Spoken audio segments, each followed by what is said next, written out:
Tapi dari segi instrumennya, apakah menurut Anda ini sudah cukup menarik bagi eksportir? Kalau instrumennya sih menarik, cuma soal waktu aja lamanya ditahannya itu, lamanya disimpannya itu.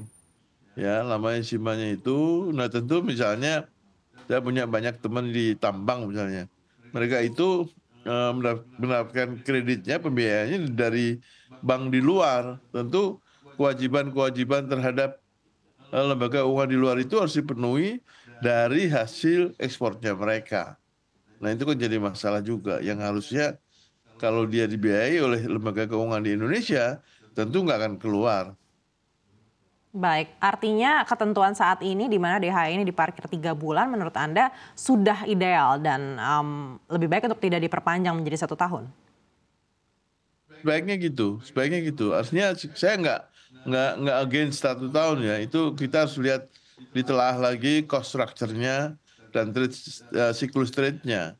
Tentu akan menyesuaikan dengan siklus trade dan cost structure-nya. Baik, tapi untuk prakteknya nanti, apakah menurut Anda ada hal-hal misalkan seperti pengawasan ini juga yang harus diperketat lagi oleh pemerintah? Kalau semua perdagangan itu melalui lembaga keuangan, pemerintah tentu mempunyai tools untuk mengawasinya. Layaknya pajak aja. Pajak kan bisa punya tool, apalagi sekarang ada sistem pajak yang baru yaitu Cortex. Semuanya tersambung semuanya. Dari mulai kartu kredit sampai transaksi di bank itu pasti ketahuan semuanya dan bisa diawasi lah. Baik, dari sektornya sendiri seperti apa Pak? Apakah perluasan sektor saat ini sudah tepat atau menurut Anda ya lebih baik konsentrasi saja dulu ke DHE untuk SDA? Saya fokusnya ke sana. SDA itu begini ya. SDA itu satu saat kan bakal habis ya. Dan barangnya SDA itu yang bikin bukan kita. Istilah saya bahasa dagangnya yang keren ya God made lah. Tuhan yang bikin.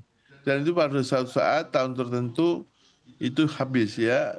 Layaknya cadangan kita berapa, eksploitasinya sekarang gimana, itu bisa dihitung sekian tahun habis. Kalau udah habis, Tuhan nggak bikin lagi di tempat kita. Ya tentu cost structure-nya akan lebih baik gitu, artinya dibandingkan industri manufaktur yang melakukan man-made ya. Man-made itu kita mencari bahan bakunya, kita buat barangnya baru kita jual. Kalau SDA kan nggak bikin barangnya, hanya mengeksploitasi barang yang udah ada. Nah, tentu cost structure-nya berbeda dengan manufaktur. Baik, kita tahu selama ini juga sudah ada insentif fiskal berupa pembebasan PPh terhadap DHE SDA yang disimpan di sistem keuangan domestik. Apakah menurut Anda ini belum cukup juga? Saya rasa cukup nggak cukup, saya juga nggak tahu ya. Cukup tuh berapa? Yang ini harus dihitung ya. Untuk supaya ini kan hubungannya antara moneter sama fiskal. Moneter BI itu yang tugasnya mengendalikan nilai tukar, lalu fiskal itu urusannya soal pajak dan income negara lah. Nah, ini kan harus dibuka semua. Baik. Kalau kita berkaca pada negara tetangga, ini kan juga ada yang melakukan penerapan SDA seperti ini dengan kurun waktu 6 bulan. Apakah menurut Bapak ini relatif lebih tepat daripada 1 tahun?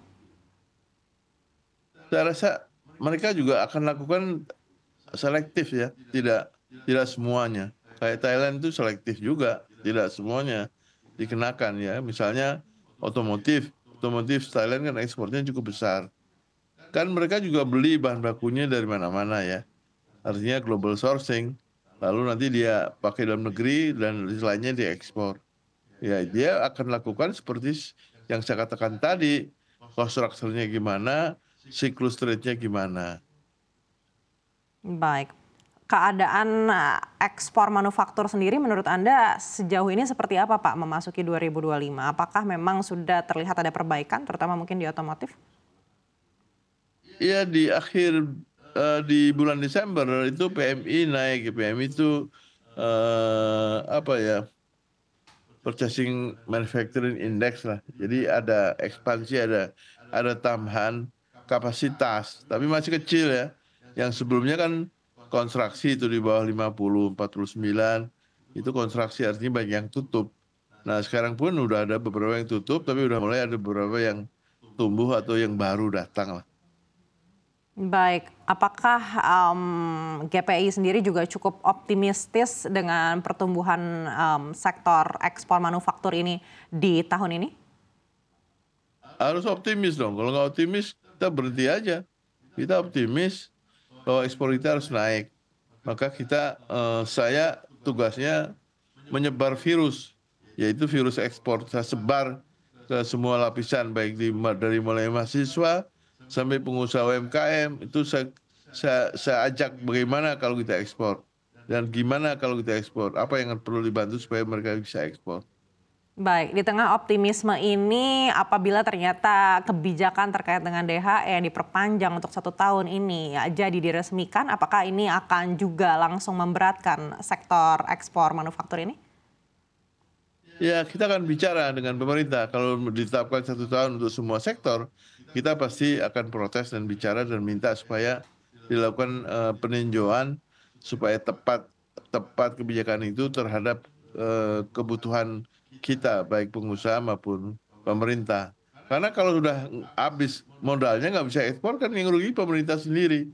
Artinya terjadi PHK, lalu turunnya pajak, itu kan terjadi kalau industrinya nggak jalan gitu. Baik, upaya apa yang sudah dilakukan GPI untuk bisa berkomunikasi dengan pemerintah terkait hal ini?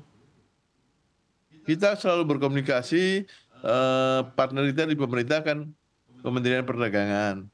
Itu partner utama karena mereka peminat kita untuk masalah ekspor.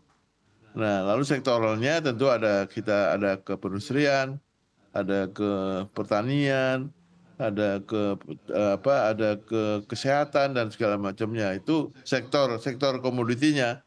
Tapi kalau sektor fungsi ekspor, kita ada dalam pembinaan Kementerian Perdagangan.